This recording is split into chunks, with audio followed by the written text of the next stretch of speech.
are you annoyed by hearing about this song? Because this is a song that I think a lot of people are introduced to you by. Let's chill. What, Sex or Drugs? Yes, sir. You got it right. Let's run it. Awesome. Let's run it. It's called Sex and Drugs.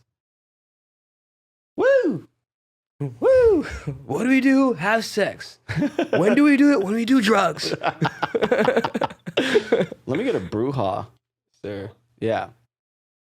Can I get Shane, who's dressed like a cartoon burglar, to come get me this beer? Yes, sir. Huh? Yeah. Yeah, are you going to commit fucking... You can talk. Yeah. I can't hear it quite yet. There we go. Go.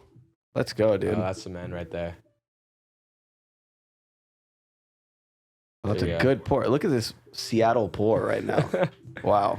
You gotta say what up to the camera though, because we gotta give you that shout out. Go. Beautiful. You can't actually tell by looking at him, but that's a Chinese man. Awesome. Can you actually run that from the top, man? I appreciate you. There you go. So yeah, Sex and Drugs. You kind of just jump straight into the hook. Yes. Where did it start? What was the story behind that song? I just made, it was actually, it's so interesting because everyone who kind of was like every time I make a new song, I email the demo to like everyone I work in music with. I'm like, what do you think of this? Like, be honest. And usually when people bite, I'm like, oh yeah, this shit's gonna slap. No one bit, dude. I literally sent it to like one of my friends that I used to write with, and he was like, it's okay. He passed on it, blah, blah, blah. I sent it to Harry. Harry was like, this is great. I'll write a verse on it. And then actually after he wrote his verse, I fucking changed the hook to that. And then there was like a bridge in it, which was really shitty. Changed that out. And then it was just like a song that we thought was gonna be okay. Yeah, and it was just fun. And the next thing you know, it blew up in a way, right? What was that feeling like for you when you sing it kind of run up the number? I don't know why it was blowing up. I mean, people were like, you must have known, because this song is such a vibe. And at the time, I was just like, I think it's cool. Yeah. That's how I felt about it. I just thought it was cool.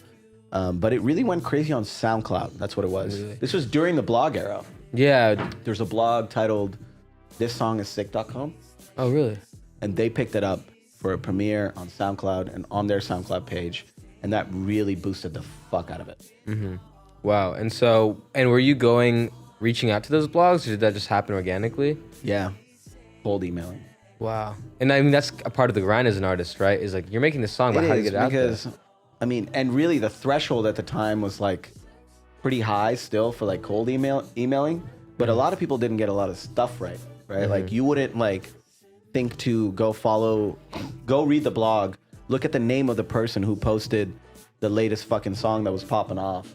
Go follow them on Twitter, DM them and be like, hey, I sent you an email just last week. I'm just checking in if this is okay, blah, blah. Not everyone was doing all of that fucking little disjointed, like annoying ass shit.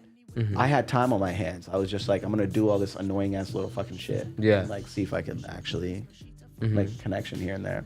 Yeah. And so this is like you understanding the whole, kind of like the beginnings of the music industry, right? Is like understanding that it's not just creating the song, but distributing the song, making sure it gets in everyone's ears. You were doing that independently. Did you have a manager at that point in time, or? No, not really. Really? During the Marbled era, I did. I had a manager. He was cool. We're not working together anymore. I also did have a distribution label that was kind of licensing out the album and the project. Yeah. So they also helped with some stuff. My A&R was helping with a lot of stuff. So he was great at the time. But yeah, it was still very grassroots. I still had to create. I made the artwork for that song and for the album. I did the mix and the master on that song. Yeah. I had other people record the horns on that. I did fucking everything. Yeah. And so what point of your career, like, okay, I need to like level up the network outside of just yourself, right? Literally like maybe last year. Really? Yeah. I do have a new manager now, so he's been great. And at some point we got a booking agent in like 2017, 2018. So that was great. And did you have a moment where you realized that? How'd you come around to that moment? I think my new manager, Eric. We're going to a steakhouse after this. with this kid, who Kanye West is not a big fan of. Really? No, because he's Jewish. Ah. That was fun.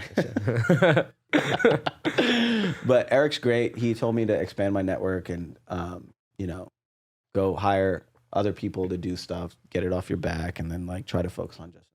Wow. That's incredible. Yeah, it's a smart decision to kind of let go of some of that control, you know. Was that something that was hard for you at first? Yeah, very difficult. Mm-hmm. And I don't like the way other people do things a lot of the time. But then I realized it was just because it wasn't me doing it.